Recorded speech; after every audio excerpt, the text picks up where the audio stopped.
మరికొన్ని crime news ను brief గా చూద్దాం. కరీంనగర్ ఐబీ చౌరస్తాలోని కనకదుర్గ ఫైనాన్స్ పై దాడికి దిగారు ఖాతాదారులు. కార్యాలయం తాళాలు పగలగొట్టి లోపలికి వెళ్లేందుకు ప్రయత్నించారు. ఫైనాన్స్ యాజమాన్యం వేధింపుల వల్లే సంస్థలో పనిచేస్తున్న అసిస్టెంట్ మేనేజర్ నరేష్ గౌడ్ ఆత్మహత్య చేసుకున్నాడని ఆరోపించారు. మృతదేహంతో ఐబీ చౌరస్తాలో ఆందోళనకి దిగారు బంధువులు. అనంతపురం జిల్లా ధర్మవరంలో దొంగను అరెస్టు చేసి 20 తులాల బంగారు నగలు స్వాధీనం చేసుకున్నారు పోలీసులు.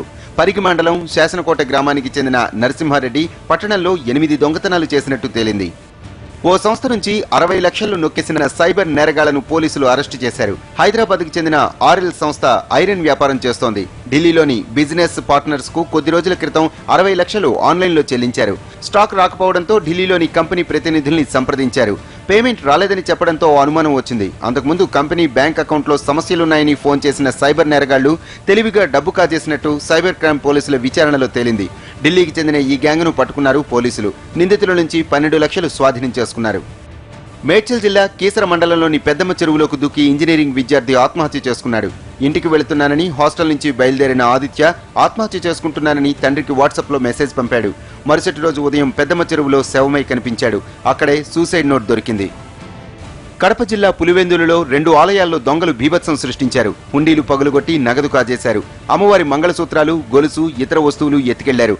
మొత్తం 2 ఆలయాల్లో 3.5 లక్షలకు పైగా సొత్తు చోరీకి గురైంది. సిద్దిపేట జిల్లా బెజ్జంకి మండలం Regulapalli Saint Vincent high school హాస్టల్లో 10వ తరగతి విద్యార్థిని కీర్తిరెడ్డి అనుమానాస్పద స్థితిలో చనిపోయింది.